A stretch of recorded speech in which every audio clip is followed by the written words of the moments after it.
Ang pangangamkam ng China ng mga lupain at yamang tubig sa napakaraming mga bansa ay hindi nalingid sa kaalaman ng karamihan. Sa bawat ektarya ng lupain at karagatang kinakanya ng mga ito ay doble o tripleng malas ang inaabot nila sa pagguho ng kanilang mga gusali at tulay na nagdudulot ng kabawasan sa kanilang ekonomiya at pagkasawi ng kanilang mga kababayan. Ang konstruksyon ng imprastruktura ang flagship project ng gobyernong China. Ito ay taliwas sa mga nangyayaring pagguho ng kanilang mga gusali at tulay. Maraming mga gusali at quarantine facility nito lamang nakaraang pandemya ang gumuho sa China dahil sa mga design na hindi dapat at di magandang kalidad ng konstruksyon. Unang halimbawa ay ang Shanghai New World Department Store. Ito ay gumuho noong 2013 matapos itong magkaroon ng sunog sa loob ng gusali. Natuklasan na mas mahinang kalidad ng materyales ang ginamit sa construction ng gusali at hindi sapat ang safety measures. Noong Marso 2020 naman ay 10 katao ang patay matapos na bumagsak ang isang hotel na ginagamit na quarantine facility para sa mga may sakit na coronavirus sa Guangzhou, China. Una nang naiulat ng opisyal ng China na nasa 71 na tao ang umano'y natrap matapos na bumigay ang 5 palapag sa Xinjia Hotel. Tinatayang nasa 43 na katao na ang na-rescue mula sa gumuhong gusali habang 5 ang nasa kritikal na kondisyon at may 23 pa na umano'y natrap. Isa ring matinding dahilan ay dahil sa kalidad ng gusali na ginawa ng mabilisan. Ang Yulin No. 3 Middle School naman na gumuho noong 2021 ay dahil sa malakas na ulan at baha na naging dahilan ng pagkasira ng pundasyon ng gusali. Ayon sa mga eksperto sa profesional na pagsusuri, hindi sapat ang pagsalang-alang sa kalidad ng lupa at pundasyon ng gusali. Isa pang nakapanlulumong pangyayari ay ang pagbagsak ng self-built housing block na nagdulot ng pagkasawi ng dose-dosenang tao sa Yunnan, China nito lamang Abril 2022. Ayon sa mga opisyal doon, ito ay nangyari dahil sa illegal at hindi regular na konstruksyon. Sinasabing 54 ang nasawi, 44 dito ay mga estudyante at 9 ang nasugatan. Ang masalimuot na kaganapang ito ang isa sa mga nagdulot ng pagbagsak ng konti sa ekonomiya sa halagang 90.8 million yuan o $13.1 million. Gayun din sa kabilang banda ay nagaganap din ang pagguho ng mga tulay.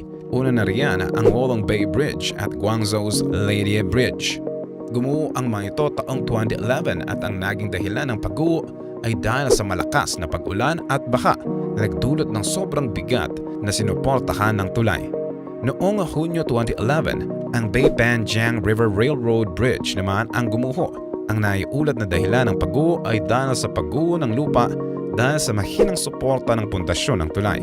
Ang Nanjing's Dashingguan Bridge ay gumuho naman noong Hunyo 2012. Dahilan ng pagguho ay dahil sa kakulangan ng regular na pag-maintain sa tulay kaya mas madaling nabulok at nasira ang mga bahagi ng tulay. Ang pinakabago na balitang naiulat ng 2019 ay ang pagguho ng isang highway bridge ang bumagsak sa Wuxi City, Jiangsu Province. Ito ay kumalat sa pamamagitan ng Chinese social media platform na Weibo at nakita ang pagguho ng tulay kung saan ilang mga sakyan ang naipit. Ayon sa local police, posibleng bumagsak ang tulay dahil sa isang overloaded truck na dumaan dito. Sa pangyayaring ito, 3 ang nakumpirmang nasawi at 2 ang nasugatan sa insidente. Kung ikukumpara nga ang sinaunang konstruksyon ng China ay ibang-iba dahil mayroong nakakamanghang estilo ang mga ito ng paggawa ng mga estruktura dahil sa kanilang kabuuang kalidad at tibay. Seryosong-seryoso at tutok na tutok ang mga ninunong Chino noon sa paninigurado na tatagal at matibay ang ginagawang gusali o imprastruktura na kanilang itinatayo.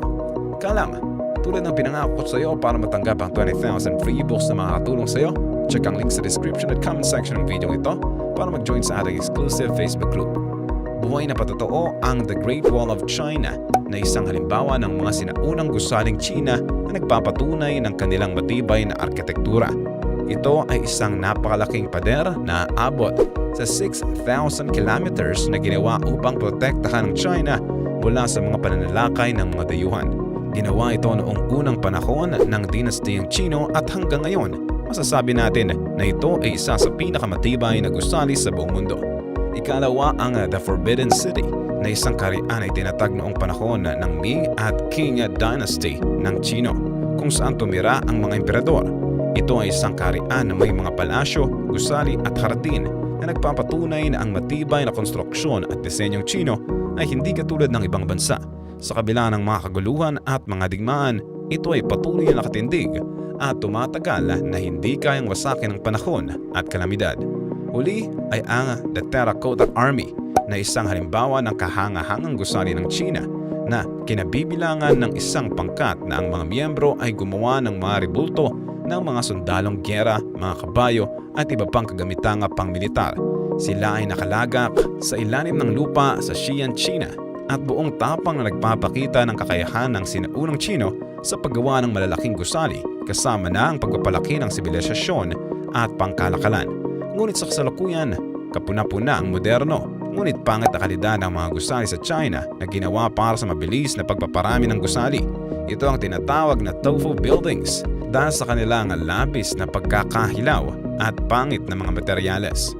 Maraming tao ang nagtataka at nag-iisip tungkol dito dahil dating kilalang China sa kanilang competitive pricing resources at durable na mga produkto at gusali.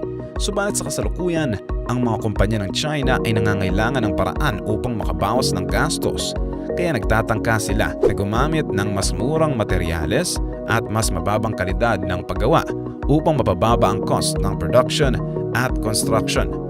Kitang-kita rin ang malaking pagbabago na ito sa kalidad ng mga produkto na naipapadala sa labas ng China na nagdadala ng maraming problema sa mga consumers tulad ng depektibong mga produkto at mga item na hindi tumatagal ng kahit buwan o araw pa lamang. Halimbawa ay ang mga cellphones, sapatos at iba pang tatak na nanggagaling sa China nang ilan nga ay kopya pa mula sa orihinal ng mga brand sa Estados Unidos. Tila nga isang copycat kung tawagin ng China at mass producer ng mga peke at piratang mga produkto.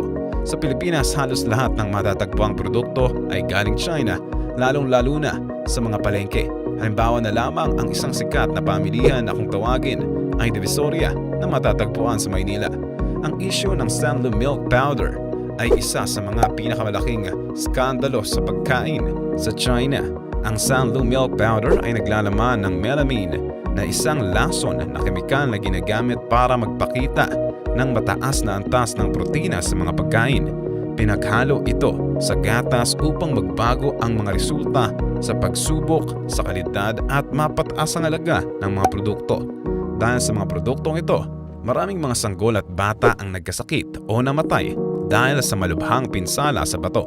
Ang kaso ng Sanlu milk powder ay nagdulot ng malaking kawalan ng kumpanya sa mga mamimili pati na rin sa barokrasya ng gobyerno ng China sa kalidad ng kanilang mga pagkain. Simula nito ay patuloy na nagdududa ang buong mundo sa gawang China. Mabalik tayo sa issue ng mga gumuguhong gusali. Ang pangit na kalidad ng konstruksyon sa China ay marahil nag-ugat sa kakulangan ng tamang regulasyon at pangangalaga sa kalidad ng ginawang produkto. Kadalasan ang mga arkitekto at developers ay hindi sumusunod sa tamang proseso ng pagpaplano at paggawa ng mga gusali.